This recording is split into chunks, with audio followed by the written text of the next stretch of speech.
Hello दोस्तों। जिस car में कार्य करने की हद ना हो वह कार्य किसी काम का नहीं। मस्तिष्क कोई कचरे का डब्बा नहीं जिसमें आप क्रोध, अहंकार, मोह, माया और जलन रखें। मस्तिष्क तो एक ऐसा खजाना है जिसमें आप ज्ञान, विज्ञान, प्यार, सम्मान, दया भाव जैसी बहुमूल्य चीज़ें रख सकते हैं। नमस्कार दोस्तों, स्वागत है आप सभी का हमारे YouTube channel wing of attraction में। प्रिय दोस्तों, आज की कहानी एक सन्यासी ने राजा से उसकी रानी को ही मांग लिया। तो प्रिय दोस्तों, इस कहानी के माध्यम से हम जानेंगे कि कौन से विकार हैं जो मनुष्य को बर्बाद कर देते हैं। उन विकारों को मनुष्य को अपने जीवन से निकाल फेंक देना चाहिए।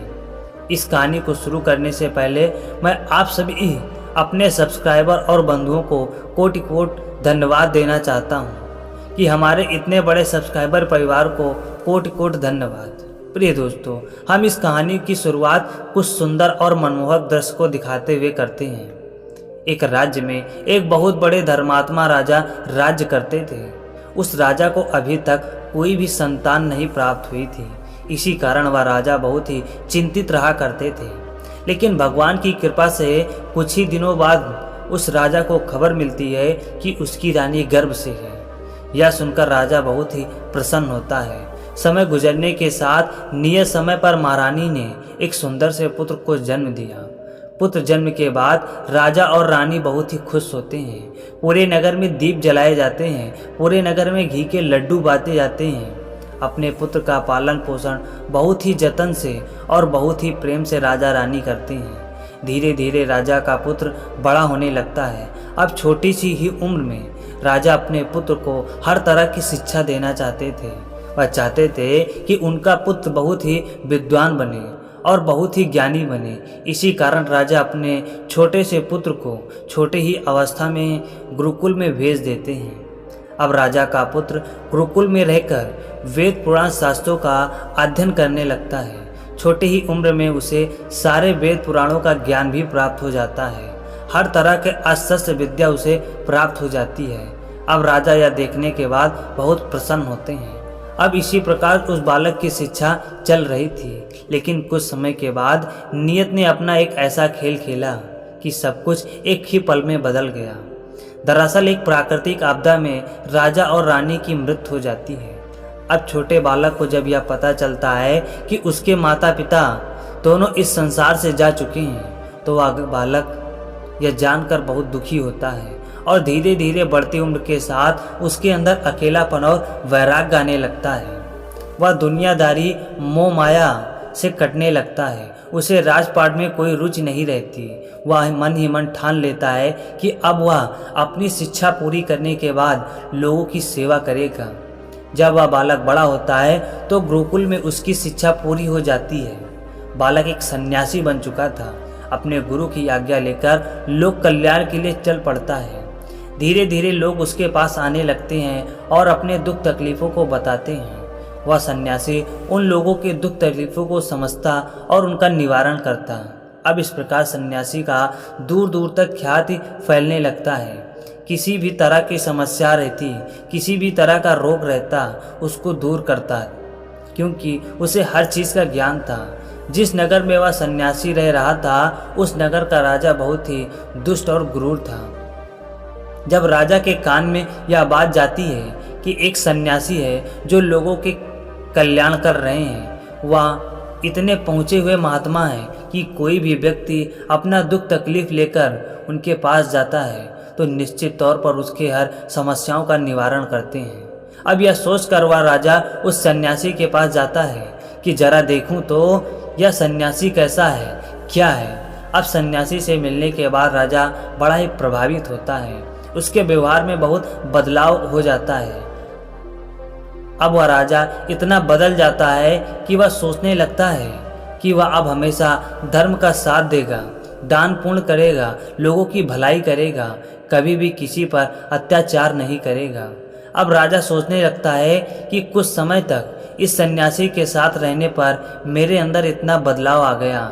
अगर यह सन्यासी मेरे साथ हमेशा रहे तो मेरे जीवन में कितना सुधार होगा, तो मेरा राज्य कितना खुशहाल होगा।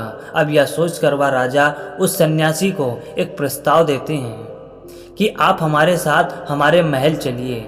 अगर आप हमारे महल में चलेंगे तो हमारा नगर और हमारे महल के लोग धन हो जाएंगे, साथ ही मुझे बहुत ज़्यादा ज्ञान भी अर्जित करने का मौका मिलेगा। अब लोक कल्याण की बातें सुनकर वह महात्मा, वह सन्यासी इस चीज़ के लिए मान जाता है और राजा के साथ उनके महल में भी चला जाता है। अब राजा अपने महल में उन्हें लाकर खूब अच्छी तरह से उनकी सेवा करते हैं, आदर सत्कार करते हैं। अब सन्यासी उस महल से जाने की बात करता है। तब राजा ने कहा, हे साधु महाराज, आप हमारे महल में ही रहिए। हम अपने महल के बगीचे में आपके लिए रहने की व्यवस्था कर देते हैं। आपको किसी प्रकार का कोई तकलीफ नहीं होगा। आपको हर तरह की सुविधाएं उपलब्ध करा दी जाएंगी। इस बात को भी वह सन्यासी मान जाता है और राजा के महल में ही ठहर जाता है। राजा ने अपने बगीचे में उस सन्यासी को रहने के लिए एक सुंदर सी कुटिया बनवाई। अब वह सन्यासी बहुत ही अच्छी तरीके से उस कुटिया में रहने लगता है और वेद शास्त्रों का अध्ययन करने लगता है, लोगों की भलाई करने लगता है और राजा के साथ समय व्यतीत करता है, पूजा पाठ करता है। अब इसी तरह एक दिन राजा को कुछ ज़रूरी काम से बाहर जाना पड़ता है। तब राजा अपने एक सेवक को यह कहकर जाता है कि मेरे अनुपस्थिति में इस साधु महात्मा को कोई तकलीफ नहीं होनी चाहिए। इन्हें समय समय पर भोजन पानी पूजा पाठ आदि की व्यवस्था की जाए। अब राजा यह कहकर तो बाहर चला जाता है। 2-4 दिन बीतने के बाद वह सेवक बीमार हो जाता है। बीमार होने के कारण वह सेवक अपने घर चला जाता है और लौट कर नहीं आता। अब जब राजा वापस आते हैं तो सन्यासी उन पर बहुत ज़्यादा गुस्सा करते हैं और कहते हैं, जब आपको अपना वचन निभाया नहीं जाता तो आप किसी को वचन क्यों देते हैं? आपके न रहने पर मेरे साथ कितना बुरा व्यवहार किया गया। किसी ने मुझे खाना पीना तक नहीं पूछा, मेरे पूजा पाठ की कोई भी सामग्री नहीं पहुंचाई। मेरा बहुत बड़ा अपमान हुआ। यह कहते कहते वह सन्यासी बहुत ज़्यादा भड़क जाते हैं और बहुत ज़्यादा गुस्सा करते हैं। अब राजा इस चीज़ के लिए उस सन्यासी से माफ़ी मांगते हैं और उनके पैरों में गिर जाते हैं। तब जाकर उस सन्यासी ने राजा को क्षमा किया। अब यह सारी चीज़ें उस राजा की रानी झरोखे से देख रही होती है, सारी चीज़ें सुन रही होती हैं। राजा को फिर दोबारा किसी अन्य कार्य के लिए बाहर जाना पड़ता है। अब राजा ने सोचा, जब मैं यहाँ ना रहूँ तो सन्यासी महाराज को किसी भी प्रकार का तकलीफ नहीं होना चाहिए। अब यह ध्यान रखते हुए राजा ने अपनी रानी से कहा, महारानी, मेरी अनुपस्थिति में आप सन्यासी महाराज का सेवा करिएगा, उनके हर ज़रूरतों को पूरा करिएगा। तब रानी ने भी राजा को आश्वासन दिया कि महाराज आप निश्चिंत होकर जाइए, मैं साधु महात्मा का हर तरीके से ख्याल रखूंगी। अब राजा तो बाहर चले जाते हैं और रानी सन्यासी का हर तरीके से सेवा भाव करने लगती हैं। समय समय पर खाना बनाती हैं और सन्यासी को भिजवाती हैं। लेकिन एक दिन रानी जब भोजन बना रही होती हैं तो उनको बहुत तेज से पसीना आने लगता है। अब खाना बनाने के बाद रानी सोचती हैं, मैं तो नहा कर ही खाना बनाती हूँ, लेकिन आज खाना बनाने के बाद दोबारा नहा लेती हूँ। रानी अब यह सोचकर नहाने के लिए चली जाती है और सन्यासी को खाना भिजवाना भूल जाती है। अब सन्यासी काफ़ी देर तक उस खाने का इंतज़ार करता है, खाना नहीं आता। सन्यासी को बड़ा क्रोध आता है। अब सन्यासी सोचता है कि ऐसा करता हूँ कि महल में मैं ही जाकर देखता हूँ कि क्या बात है। अब सन्यासी यह सोचकर राजमहल में आता है, देखता है कि महारानी नहा धोकर बाहर निकली थी और अपने बालों को सुखा रही थी। लेकिन रानी ने उस सन्यासी को नहीं देखा और सन्यासी बखूबी रानी को देख रहा था। रानी के बाल कमर तक लहरा रहे थे। रानी के कजरा नयन उसे देखते ही कोई भी मोहित हो जाए। इतने सुंदर नए नक्श, शरीर का बनावट तो ऐसे में जैसे संगमरमर की मूर्ति हो। अभी यह देखने के बाद उस सन्यासी के मन में रानी की छवि घर कर जाती है। रानी के बारे में सोचने लगता है। अब बिना खाए पिए वह सन्यासी अपने कुटिया में लौट आता है और रानी के बारे में सोचता रहता है। 3-4 दिन तक बिना खाए पिए अपने कुटिया में सोया रहता है और रानी के बारे में सोचता रहता है। जब राजा वापस आते हैं तो राजा ने देखा कि सन्यासी महाराज एकदम दुबले पतले और कमज़ोर हो गए हैं। कई दिनों से भोजन न करने के कारण वह बहुत ही ज़्यादा कमज़ोर हो गए थे। अब राजा ने इसका कारण पूछा और कहा, हे साधु महाराज, मुझसे क्या गलती हो गई है, मुझसे क्या पाप हो गया है जो मेरे न रहने पर आपको इतना कष्ट भोगना पड़ा और बीमार से लग रहे हैं। तब उस सन्यासी ने कहा, हे राजन, इसमें आपकी कोई गलती नहीं है, बात कुछ और है। तब राजा ने कहा, महाराज आप हमें वह कारण बताइए, मैं उस समस्या को जरूर सुलझाऊंगा जिस कारण आपकी यह दुर्दशा हुई है। तब उस सन्यासी ने कहा, महाराज मुझे आपकी रानी चाहिए, मैं आपकी रानी को देखकर मंत्रमुग्ध हो गया हूँ। अगर आपकी रानी मुझे नहीं मिलेगी तो मैं अपने प्राणों को त्याग दूंगा, मैं अन्न जल ग्रहण भी नहीं करूंगा। अब राजा यह सुनकर बड़ा ही धर्म संकट में पड़ता है कि इतने बड़े सन्यासी महात्मा ज्ञानी पुरुष हैं, अगर ये मर जाएंगे तो ज्ञानी पुरुष के मरने का पाप मुझे लगेगा। अब राजा ने उस सन्यासी महाराज से कहा, आप चिंता ना करें, मैं अपनी रानी को आपको दे दूंगा, कृपया आप मेरे साथ महल चलिए। यह सुनकर वह सन्यासी खुश होता है और राजा के साथ महल में चला जाता है। अब महल में आने के बाद राजा ने अपनी रानी से आग्रह किया और कहा, महारानी कृपया आप मुझे इस धन संकट से निकालें। तब रानी ने कहा, हे महाराज, इस सन्यासी महाराज को क्या तकलीफ है, या इतने कमज़ोर कैसे हो गए। तब राजा ने कहा, महारानी, यह सन्यासी महाराज आपकी सुंदरता को देखकर मोहित हो गए हैं, इसलिए इन्हें आप चाहिए। क्या आप यह पाप कर सकती हैं? अगर आपने ऐसे किया तो मैं एक ज्ञानी पुरुष के मरने के पाप से बच जाऊंगा। तब रानी ने कहा, महाराज आप इसकी चिंता न करिए, सब कुछ मेरे ऊपर छोड़ दीजिए, मैं सारी समस्याओं को सुलझा लूँगी। मैं कुछ ऐसा करूँगी जिससे कि आपको पाप भी नहीं लगेगा और मेरा मान सम्मान भी बचा रहेगा, मेरी मान मर्यादा भी बनी रहेगी। अब यह कहने के बाद रानी सन्यासी के साथ उसकी कुटिया में चली आती है। अब कुटिया में आने के बाद महारानी ने कहा, हे सन्यासी महाराज, मैं इस कुटिया में रहने की आदी नहीं हूँ, कृपया मुझे एक अच्छा सा घर चाहिए। तब सन्यासी ने राजा को संदेशा भेजा और कहा कि उन्हें एक अच्छा सा घर चाहिए। राजा ने उन्हें एक अच्छा सा घर दिलाया। अब उस घर में जाने के बाद रानी नहा धोकर पलंग पर आ जाती है और वह सन्यासी भी पलंग पर आकर रानी के पास बैठ जाता है।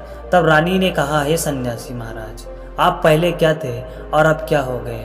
पहले आप इतने बड़े धर्मात्मा थे, लोग अपनी समस्याएं लेकर आपके पास आते थे, आप उनका निवारण करते थे, लोग कल्याण करते थे। आपने निश्चय किया था कि आप जीवन में सबका कल्याण करेंगे, लोक सेवा करेंगे, मोह माया से दूर रहेंगे। लेकिन आज आप वासना के वशीभूत होकर अपना सब कुछ नष्ट करके मेरे पास अपना बचा कुचा सम्मान खोने के लिए आ गए हैं। रानी के मुख से यह बात सुनकर उस सन्यासी की आंखें खुल जाती हैं, उसे झटका लगता है। वह सोचता है, अरे यह तो मैंने सोचा ही नहीं। जब से मैंने रानी को देखा है मैं तो अपना धर्म ही भूल गया। मैंने तो लोक कल्याण का बीड़ा उठाया था और आज मैं सुंदरता और वासना में वशीभूत होकर इतना गलत कार्य करने जा रहा था। अब उस सन्यासी ने उस रानी से हाथ जोड़कर माफ़ी मांगी, उनसे क्षमा याचना की। तब रानी ने कहा कि हे सन्यासी महाराज, मैं तो आपको क्षमा करती हूँ क्योंकि आपकी आंखें खुल गई हैं, लेकिन मेरे मन में एक प्रश्न चल रहा है। तब उस सन्यासी ने कहा कि आप उस प्रश्न को पूछो। तब रानी ने कहा, हे साधु महात्मा, जब उस दिन आपको भोजन ना मिला तो आप बहुत गुस्सा हो गए और महाराज को खरी खोटी सुनाने लगे। हमें यह बताइए कि आपको इतना क्रोध क्यों आया। यह बात सुनने के बाद उस महात्मा ने कहा कि हे रानी, जब तक मैं जंगल में रहा करता था तो अपने लिए खाने की व्यवस्था खुद करता था, लेकिन जब से मैं इस महल में आया हूँ तब से मुझे कोई भी मेहनत करने की ज़रूरत नहीं पड़ती, अपने आप ही मुझे भोजन मिल जाया करता है, मेरी सेवा हो रही है, इसी कारण मैं इन सब चीज़ों का आदी हो गया। हे महारानी, अगर इच्छा पूरी ना हो तो क्रोध उत्पन्न होता है और अगर इच्छा पूरी हो जाए तो लालच बढ़ जाता है। महारानी, यहाँ रहते हुए मेरी सारी इच्छाएं पूरी हो रही थी और यह इच्छा मुझे वासना के द्वार तक ले आई है। मैं आपके प्रति आकर्षित हो गया। अब यह कहने के बाद वह सन्यासी रानी को लेकर राजा के पास जाता है और राजा से क्षमा मांगते हुए कहता है कि हे महाराज, आपकी रानी मुझे नहीं चाहिए, मेरी तो मति मारी गई थी जब मैं इतना प्रखंड पंडित होते हुए भी वासना के वशीभूत हो सकता हूँ, तो साधारण मनुष्य की क्या औकात। हे महाराज, मनुष्य के बर्बादी के 4 कारण हैं जो उन्हें बर्बाद कर देते हैं। जो व्यक्ति इन 4 कारणों पर नियंत्रण नहीं रख पाता, उसे बर्बाद होने से कोई नहीं रोक सकता। पहली, इच्छा। इच्छा मनुष्य के अंदर सबसे पहला अवगुण है। वास्तव में इच्छा मनुष्य के साथ ही जन्म ले लेती है। मनुष्य की इच्छाओं का कोई अंत ही नहीं है। एक इच्छा पूरी होती है तो दूसरी इच्छा जन्म ले लेती है। इच्छाएं मनुष्य को जीने नहीं देती और मनुष्य इच्छाओं को मरने भी नहीं देता। और दूसरा, क्रोध। क्रोध मनुष्य को राजा से रंक बना देता है। क्रोध एक बहुत बड़ा अवगुण है जो मनुष्य की सफलता में बाधा बनता है। क्रोध में अच्छे बुरे का भेद खत्म हो जाता है और व्यक्ति अपना ही नुकसान कर बैठता है। और तीसरा है लालच। जब मनुष्य के अंदर लालच जन्म लेता है तो वह उसके सुख संतुष्टि को खत्म कर देता है। और चौथा है काम वासना। काम वासना में रहने वाला व्यक्ति अनेक रोगों का शिकार हो जाता है और वह अपने लक्ष्य से भटक जाता है। वह अपना नाश कर लेता है। इतिहास में आज तक जितनी भी लड़ाइयाँ लड़ी गई हैं वह स्त्री न पाने के कारण हुई है। उसके अंदर वासना जाग जाती है और वही उसके विनाश का कारण बन जाता है। हे ईश्वर, स्त्री की उत्पत्ति इस संसार को बढ़ाने के लिए की गई है, लेकिन मनुष्य ने उसे अपना वासना का साधन बना लिया है। उसे एक उपयोगी वस्तु समझने लगा है, अपने मनोरंजन का साधन समझ रहा है।